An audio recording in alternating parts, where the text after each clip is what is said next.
Hola, my buiga. My name is Kiana. I was born in New York, but I was born to Honduran parents, meaning my family's from Honduras, which is located in the Central America, and with neighboring countries Guatemala, Nicaragua, and El Salvador. So El Salvador is to the south, Nicaragua is on the east, and Guatemala is to the west. I will be looking at my phone during this video because there's so much information I wrote down that I do not want to forget any information whatsoever. So my family's part of the Garifuna culture, and Garifuna is a cultural group which is a mixture of African, Arawak, and Carib. So the story of the Garifunas begins in Africa, where my ancestors were enslaved, and the ship that they were enslaved in wrecked on the island of St. Vincent. So hey, my people, St. Vincent. And so basically on the island there were already the Caribs and the Arawaks. So it's Africans intermingling with Caribs and Arawaks, and that's how the Garifuna came about, which has brought us this far. So the story continues when the British decided to come onto the island and they exiled us off the island. So we ended up on Roatan, Punta Gorda, Roatan, which is a small island off of Honduras. And we landed over there on April 12th, 1797. And so the island was too small to hold all of us off. So some people went to Belize, others to Nicaragua and Guatemala. So Garifuna communities are also besides being in Honduras, there's also Garifuna communities in Belize, Nicaragua, and Guatemala, with Guatemala and Nicaragua speaking Spanish and Garifunas from Belize speaking English. So Honduras also has the largest Garifuna community, and then the other countries have smaller communities. So basically, Garifunas are also found along the coast of Honduras or whichever country they're in. Besides the countries mentioned, Garifunas are also located in many parts of the world, particularly bigger cities and states such as New York, California, Texas, Florida, and many other places like North Carolina. There aren't many, there isn't a huge population of Garifunas in North Carolina and other states, but due to migration, such as due to work or school, people tend to move around countries, states, and so your neighbor might be Garifuna and you won't know because we are black. So basically, some of Garifuna's staple foods are cassave or ereba, as said in Garifuna, which is basically a cracker made from the root yuca, rice and beans, which is made with coconut milk, delicious, and fried fish, tapado. Tapado is actually made with coconut milk, and so you cook it with yuca and plantains and other roots, from my understanding, and it's ate with fried fish. Also, albondigas, which is plantains made into a circle, mashed plantains into a circle, and it's cooked with coconut milk, but it's cooked slowly to make sure that the plantain is well cooked inside. So you would cook it, but slowly. So you make the plantains and you put it in coconut milk and you just let it simmer slowly, cook slowly. I've never made it, so I'm just going based off what my family members told me. And so then arroz dulce, which is basically sweet rice, it's also called bimacacule in Garifuna. There's also farina, pan de coco, which is coconut bread, and our most known plate, which is machuca,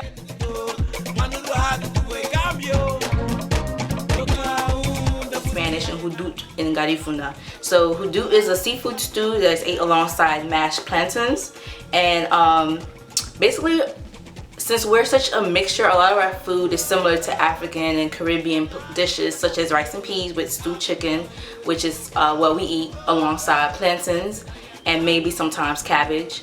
Hudut, machuca, as I mentioned earlier, is a seafood stew ate alongside mashed plantains. And the instrument used for the mashed plantains, I've seen African communities use it to mash their plantains, or I'm not sure if it is plantains that they mash, but they mash something with the same, using the same instrument, and I'll show that momentarily.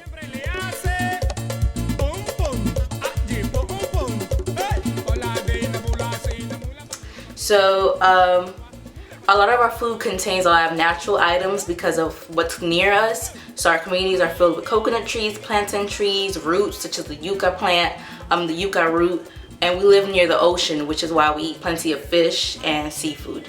Our dishes are very similar, as I said, to many African and Caribbean dishes, and so since we're a mixture, our culture shows it a lot.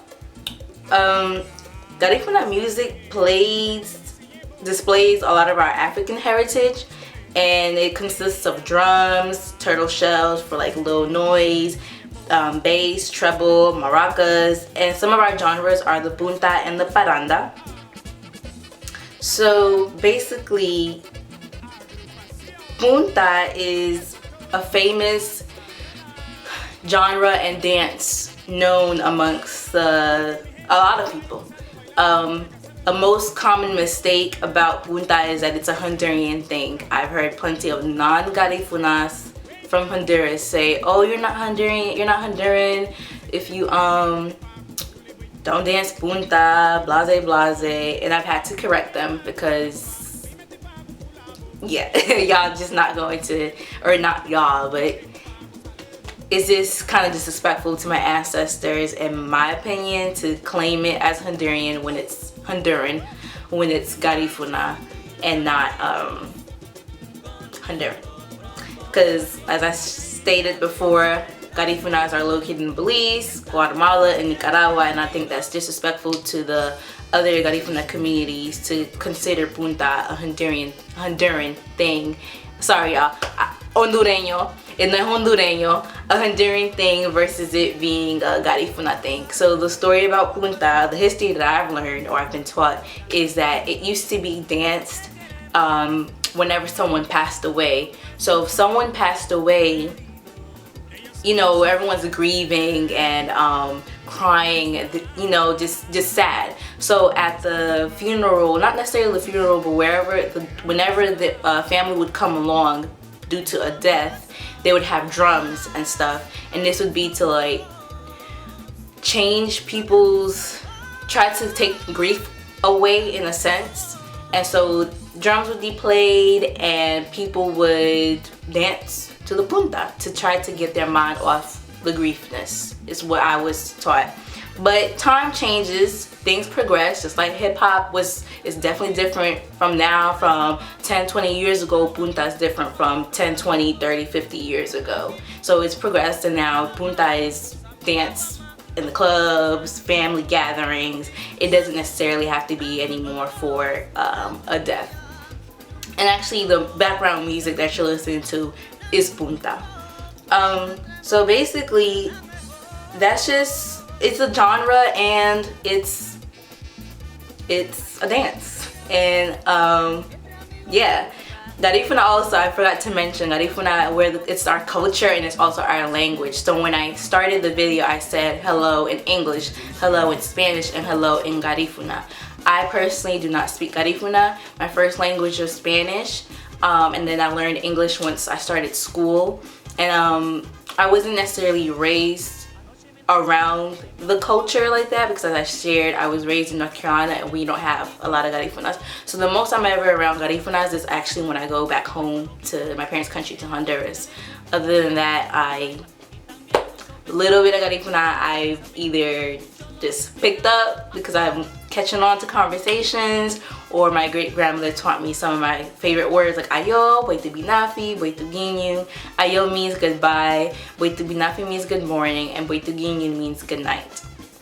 So those are just some slight things I know. I don't know too much, you know. So then, also, pride and history in the Garifuna culture is very much so important, okay? Because it's important to us to know where we come from and to represent where we come from and to know our history, because it shows how we beat the odds. There aren't many African descendants that beat slavery. We are one of the, I don't know how many groups there are, but we were never slaves. We were enslaved, but we were never anyone's slaves. So that's just very important to us. We have pride in that, pride in the fact that we're a mixture, that we're African, we're Carib, we're Arawak. You know, like, I could go back home to St. Vincent and the Grenadines and feel comfortable because that's where my ancestors' story began. I could probably go back to, I'm just gonna say Nigeria because I've heard that Garifunas are Nigerians. I could go back to Nigeria and just feel at home. I could go to Belize and have family over there. I could go to Nicaragua, I could go to Guatemala, and most definitely Honduras. And not necessarily just be in my community. I could go to another Garifuna community and that's still my family. So just knowing like who we are is just so important to us as a whole. So pride and history is definitely important in our culture. And then definitely we celebrate the important dates such as April 12th, which is what I said is the day that the Garifunas landed in Honduras. This past April we celebrated 220 years. That is a huge thing. I've never spent an April 12th in Honduras, but the videos I see, it be lit. You know, everyone's just like, it's a celebration. It's an important date. So in Honduras, April 12th is celebrated, and in Belize and Nicaragua, if I'm not mistaken. Yeah, Belize and Nicaragua, November 19th is celebrated as Garifuna Settlement Day, and in Guatemala, November 26th is celebrated because those are the days that the Garifunas landed in those particular countries. Thanks for watching.